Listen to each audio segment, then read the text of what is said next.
Israel is a country in the Middle East and has a population of 7.9 million people. It is the yellow country on the map. Their current Prime Minister is Benjamin Netanyahu, and the country borders Lebanon, Syria, Jordan, the Gaza Strip, and Egypt.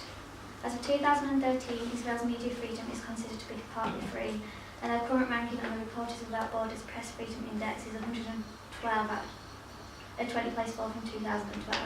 Israel has the freest press in the region, however, its media sector faced challenges last year.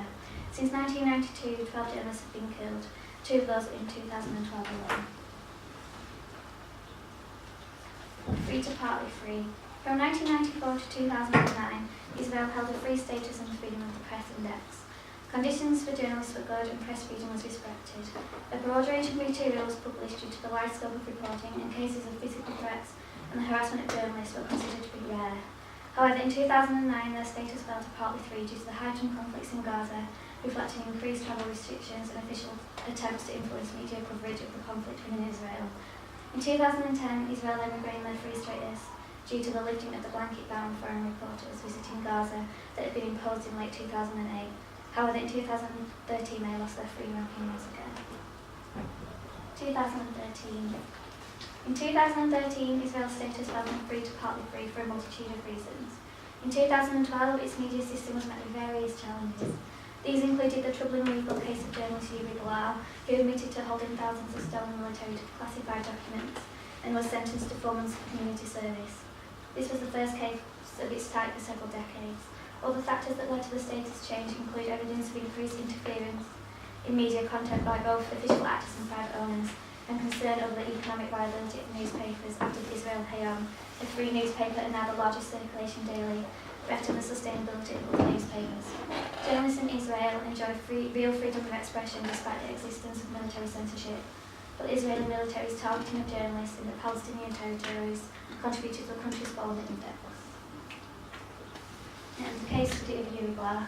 Yuri Bilal is an Israeli journalist who faced indictment for the possession of state secrets in 2012. He was charged for holding thousands of classified military documents that were given to him by Anat Kam, another Israeli journalist, who stole them in the course of her military service in 2008. Bilal had used the documents as the basis for several articles for the Haaretz, all of which were approved by the military censors as required by the Israeli law. However, although he was accused of holding classified information without authorization, he claimed to have no intention to harm the security of the estate. Instead, in his own words, he said, "It is his duty as a journalist to keep the public informed. This is the meaning of a free press in a democratic country, and this is how I see my role as a journalist." He was convicted under a plea bargain whereby both sides agreed on 4 months of community service. Press freedom. Legal protections for freedom of the press are robust and the rights of journalists are respected. The Supreme Court has confirmed that the freedom of expression is an essential component of human dignity. The legal standing of press freedom has also been reinforced by court rulings, citing principles laid out in Israel's Declaration of Independence. However, although the country's legal framework is mostly protective of press freedom, it does include some restrictive elements that are sometimes used against journalists. Hate speech and publishing praise of violence are prohibited, and support for terrorist organisations or groups that call for the destruction of Israel is banned. However, there are countless examples of the crucial role the media has played in shaping the discourse in Israeli society and its democratic characteristics. Investigative reports have been instrumental in exposing political corruption, military wrongdoing, human rights violations and more. Yet there has always been one issue: Israel has a military censor, ensuring media outlets do not disseminate information that could compromise national security, due to the idea that Israel sees itself as constantly facing an outside threat. Practice and ethics. In a survey held to evaluate the media in Israel, journalists and the general public were asked a series of questions about the core values and practices of journalism.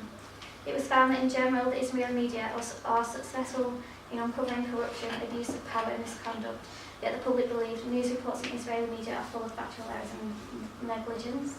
The idea that the media do not sufficiently cover positive developments was also raised, and it was suggested journalists are motivated too much by competition and too little by ethical considerations.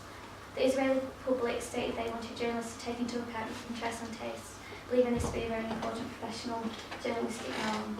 Like the media in the Western and developed world, the mainstream media in Israel does not sufficiently cover the periphery and concerns of ethnic, national and religious minorities. However, the availability of several channels and new media has reduced this problem. Journalistic cultures. The Wheels of Journalism study carried out interviews with 2,100 journalists from more than 21 countries. The project focused on differences in journalistic cultures, as well as perceived influences on the news and journalists' trust in public institutions. Nearly half of the Israeli journalists interviewed considered themselves to be populist disseminators, concentrating on news that attracts the widest possible audience. This potentially supports the idea that mainstream media in Israel does not sufficiently cover the periphery and the concerns of ethnic, national and religious minorities, and instead journalists are motivated too much by competition and political by ethical considerations. 24% believe they are critical agents, advocates for social change and setting political agenda, whilst being critical of the government. 13% of journalists consider themselves to be detached watchdogs, observers and watchdogs of the government, and the remaining 15% are opportunist facilitators, loyal and collaborative before power centres. The threat towards the media. Violence against or harassment of journalists is relatively rare in Israel, but it does occur. Principal targets have traditionally been Arab journalists. However, in 2012, a higher rate of incidents occurred stemming from private or commercial conflicts, and police harassment of journalists reporting from demonstrations on social and economic matters. Due to protest-related violence, the police decided to issue identification tags to journalists covering such events. The media in Israel also continue to face the threat of libel suits. Channel 10, a popular television channel in Israel, has been forced on 2 occasions to reach agreements whereby they agreed not to publish stories regarding authority figures, including the story regarding the alleged corruption involving the Prime Minister's personal expense account. The dramatic change of Israel's media landscape. Israel's media landscape has experienced dramatic change since the 90s. These changes coincided with the burgeoning corporate professionals in the media industry. This change coincided with changes in recruitment, education, professional training and employment practice of media professionals. The last 2 decades have seen changes in the professional training of Israel's journalists, marked especially by the electronic and digital media, which are identified with a younger generation that has mastered the secrets of the computer and the web. Another interesting phenomenon is the rise of the economic news media and economic journalism in Israel. Media ownership. Israelis are active news consumers. Mainstream Hebrew newspapers garner an estimated 1 million daily readers out of a population of less than 8 million. Israel has 4 major independent daily Hebrew newspapers and 3 financial dailies. All the daily newspapers, the Israel Hayom, the Haaretz, the Mariv, and the Yediot Ahronoth, are owned by families who also own commercial conglomerates. The Yediot and the Calculus are owned by the Moses family, and the Nimrodi family own the Mariv. The Shockham family owns both the Haaretz and the Marker, while Sheldon Alderson, an American Jewish tycoon, owns the Israel Hayom. All 4 families also own local newspapers and publishing houses, suggesting that influence on the media in Israel is strong. However, the literature on newspaper ownership is filled with claims about the control and the influence of owners on news and contents of their respective papers. Experts also claim that by owning a newspaper, the rich acquire too much influence on politicians and government officials, although in Israel no evidence has been produced to verify such claims. Media organisations. Until the beginning of the 90s, Israel had only 1 public television channel and 2 public radio stations, which operated under some government control. Today, the media world is much more independent, rich and vibrant. New commercial television and radio channels and cable services vigorously compete for audiences and revenues. Due to the fact that all 4 main newspapers are privately owned, some freely criticise government policies and aggressively pursue cases of official corruption. However, the Israel Hayom, which is free, has captured approximately 40% of the market. It is now the largest circulation daily. This has placed financial pressure on the other mainstream papers, as its business model has forced them to slash advertising rates, thus threatening their sustainability. Channel 10, a popular television channel, is often critical of the government. However, during 2012, they faced the issue of a licence renewal after struggling financially. The station's losses and its inability to pay its debts to the government led regulators to refuse to reissue its broadcasting licence. However, after the direct involvement of the Prime Minister's office in the protracted negotiations, repayment of the debt was spread over the next few years, and the station's licence was renewed. Although Channel 10 avoided closure, the incident added to the broader concerns about the ability of Israeli media outlets to maintain both financial and editorial independence. the internet and social media. Israel has the region's highest rate of internet usage at 73% in 2012. More than half of all internet users are active on social media sites, and 53% of adults use them. The government generally does not restrict internet access, although blocking of certain data on applications like Google Maps, as well as surveillance of internet service providers and telecommunication services, is carried out for security purposes. Israel's traditional media have quickly reacted to the challenge of the internet. Several Israeli papers are active on the web and have launched digital versions. Among them, the Globes, Financial Daily and the Haaretz.